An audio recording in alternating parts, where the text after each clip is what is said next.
ओम श्री सांब शिवाय नमः। श्री शिव महापुराण प्रथम खंड पूर्वार्थ सचित्र मूल संस्कृत श्लोक हिंदी व्याख्या सहित।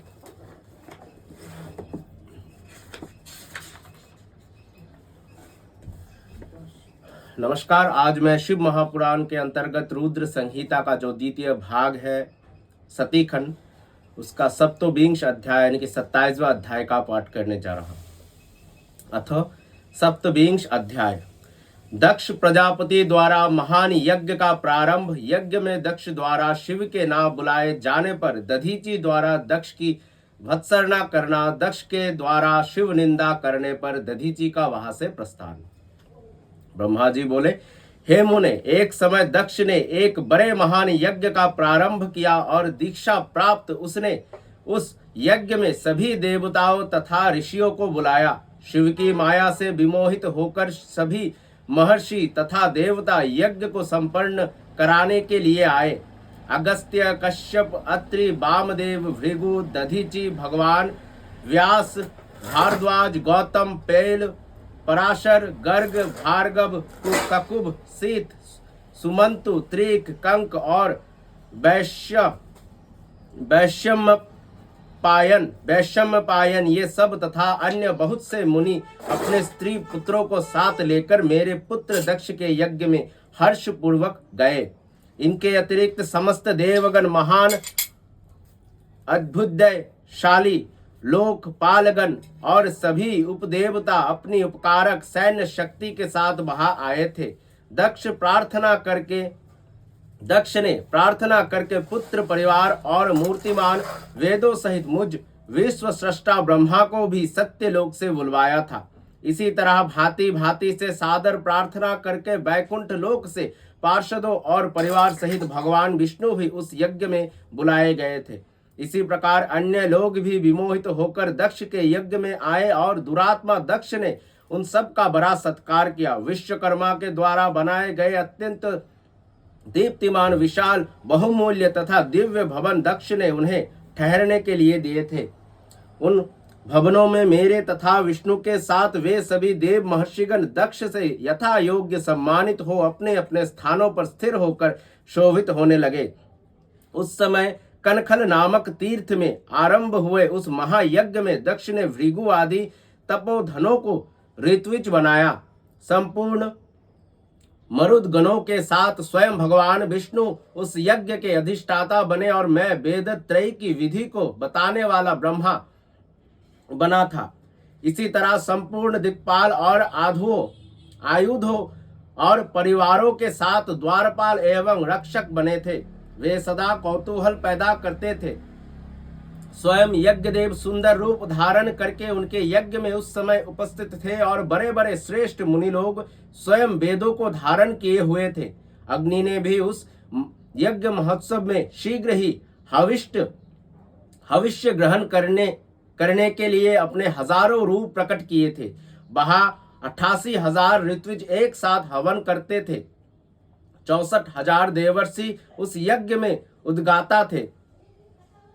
अध्वर्यु एवं होता भी उतने ही थे। नारद आदि देवर्षि और सप्तर्षि पृथक पृथक गाथा गान कर रहे थे। दक्ष ने अपने उस महायज्ञ में गंधर्वों, विद्याधरों, सिद्धों, सभी आदित्यों और उनके गणों, यज्ञों एवं नागलोक में विचरण करने वाले समस्त नागों का भी बहुत बड़ी संख्या में वर्ण किया था।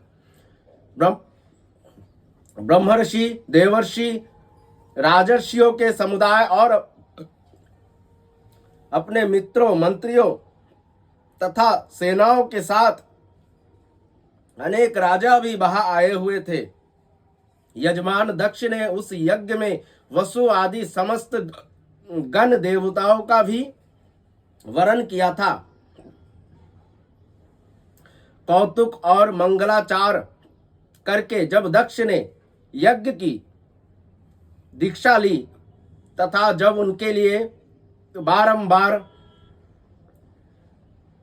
स्वस्ति वाचन किया जाने लगा, तब वे अपनी पत्नी के साथ बड़ी शोभा पाने लगे। इतना ही सब करने पर भी दुरात्मा दक्ष ने उस यज्ञ में भगवान शंभु को नहीं बुलाया उनकी दृष्टि में कपालधारी होने के कारण वे निश्चय ही यज्ञ में भाग लेने योग्य नहीं थे।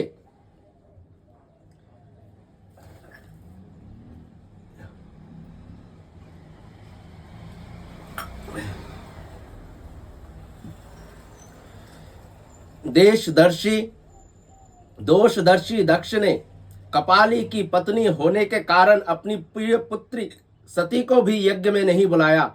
इस प्रकार दक्ष के यज्ञ महोत्सव के आरंभ हो जाने पर यज्ञ मंडप में आए हुए सब ऋत्विज अपने अपने कार्य में संलग्न हो गए।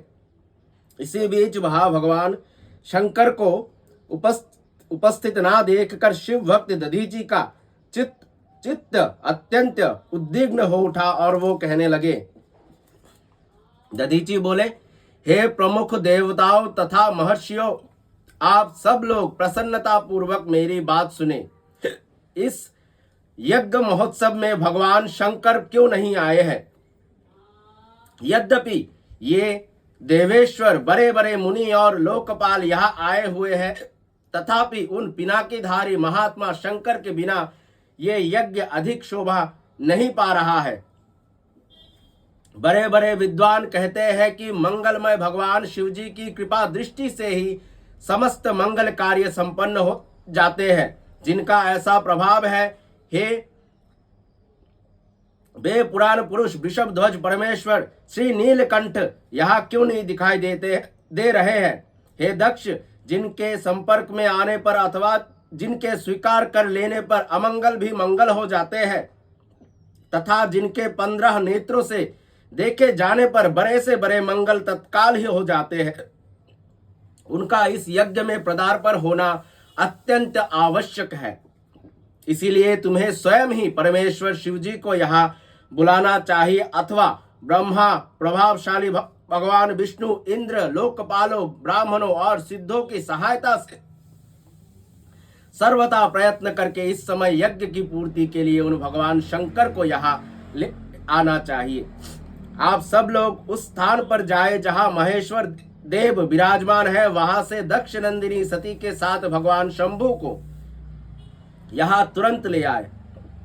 हे देवेश्वरों, जगदम्बा सहित उन परमात्मा शिव के यहाँ आ जाने से सब कुछ पवित्र हो जाएगा, जिनके स्मरण से तथा नाम लेने से सारा कार्य पुण्यमय बन जाता है। अतः पूर्ण प्रयत्न करके उन भगवान वृषभध्वज को यहाँ ले आना चाहिए। भगवान शंकर के यहाँ आने पर ये यज्ञ पवित्र हो जाएगा, अन्यथा ये अपूर्ण ही रह जाएगा। ये मैं सत्य कह रहा हूं। ब्रह्मा जी बोले, हे नारद, दधीची का ये वचन सुनकर दुष्ट बुद्धि वाले मूढ़ दक्ष हंसते हुए शीघ्र ही रोष पूर्वक कहने लगे।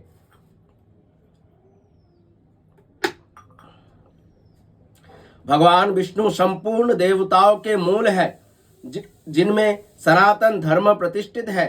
जब इन्हें मैंने सादर बुला लिया है, तब इस यज्ञ कर्म में क्या कमी हो सकती है? जिनमें वेद, यज्ञ और नाना प्रकार के कर्म प्रतिष्ठित है, वे भगवान विष्णु तो यहाँ आ ही गए हैं। लोक पितामह ब्रह्मा सत्यलोक से वेदों, उपनिषदों और विविध आगमों के साथ यहाँ आए हुए हैं। देवगणों के शायद स्वयं देवराज इंद्र भी आए हैं, तथा निष्पाप और आप ऋषिगण भी यहाँ आ गए हैं, जो यज्ञ में सम्मिलित होने योग्य, शांत, सुपात्र है। वेद और वेदार्थ के तत्व को जानने वाले और दृढ़ता पूर्वक व्रत का पालन करने वाले हैं। वे आप सब यहाँ पदार्पण कर चुके हैं, तब हमें यहाँ रुद्र से क्या प्रयोजन है? हे विप्र, मैंने ब्रह्मा जी के कहने से ही अपनी कन्या रुद्र को दी थी। हे विप्र, हर कुलीन नहीं है, उसके माता पिता नहीं है। वो भूतों, प्रेतों, पिशाचों का स्वामी अकेला रहता है और उसका अतिक्रमण करना दूसरों के लिए अत्यंत कठिन है। वो आत्म प्रशंसक, मूढ़, जर, मौनी और ईर्ष्यालु है। वो इस यज्ञ कर्म के योग्य नहीं है, इसलिए मैंने उसको यहाँ नहीं बुलाया है। अतः दधीची जी, आप ऐसा पुनः कभी ना कहे। आप सभी लोग मिलकर मेरे महान यज्ञ को सफल बनाए। ब्रह्मा जी बोले। दक्ष की यह बात सुनकर दधीचि सभी देवताओं तथा मुनियों को सुनाते हुए सार युक्त वचन कहने लगे। दधीचि बोले, हे दक्ष, उन भगवान शिव के बिना ये महान यज्ञ भी अयज्ञ है। निश्चय ही इस यज्ञ से तुम्हारा विनाश होगा। इस प्रकार कहकर दधीचि दक्ष की यज्ञशाला से अकेले ही निकलकर अपने आश्रम को चले गए। तदंतर जो मुख्य शिव भक्त थे तथा उनके मत का अनुसरण करने वाले थे, वे भी दक्ष को शाप देकर तुरंत वहां से अपने आश्रम को चले गए। मुनि दधीचि तथा दूसरे ऋषियों के उस यज्ञ मंडप से निकल जाने पर दुष्ट बुद्धि तथा शिवद्रोही दक्ष मुस्कुराते हुए अन्य मुनियों से कहने लगे। दक्ष बोले, दधीचि नामक वे शिव प्रिय ब्राह्मण चले गए हैं और उन्हीं के समान जो दूसरे थे वे भी मेरे यज्ञ से चले गए। यह तो बड़ा अच्छा हुआ, मुझे सदा यही अविष्ट है। हे देवेश, हे देवताओं और हे मुनियों, मैं सत्य कह रहा हूं। जो नष्ट बुद्धि वाले मूर्ख मिथ्या भाषण में रत खल वेद बहिष्कृत और दुराचारी है, उन लोगों को यज्ञ कर्म में त्याग देना चाहिए। आप सभी लोग वेद बाद में परायण रहने वाले हैं, अतः विष्णु आदि सब देवता और ब्राह्मण मेरे इस यज्ञ को शीघ्र सफल बनाए। ब्रह्मा जी बोले। उसकी ये बात सुनकर शिव की माया से मोहित हुए समस्त देवता तथा ऋषि उस यज्ञ में देवताओं का पूजन करने लगे। हे मुनीश्वर, इस प्रकार मैंने उस यज्ञ को दधीचि द्वारा प्रदत्त शाप का वर्णन कर दिया। अब यज्ञ के विध्वंस की घटना भी बता रहा हूं, आदर पूर्वक सुनिए। इस प्रकार शिव महापुराण के अंतर्गत द्वितीय रुद्र संहिता के द्वितीय खंड में यज्ञ का प्रारंभ नामक 27वां अध्याय पूर्ण हुआ। नमस्कार। आने वाले अध्याय यानी 28वें अध्याय में हम दक्ष यज्ञ का समाचार पाकर एवं शिव की आज्ञा प्राप्त कर देवी सती का शिव गणों के साथ पिता के यज्ञ मंडप के लिए प्रस्थान करना, तो इसके बारे में हम कल पाठ करेंगे। तब तक धन्यवाद।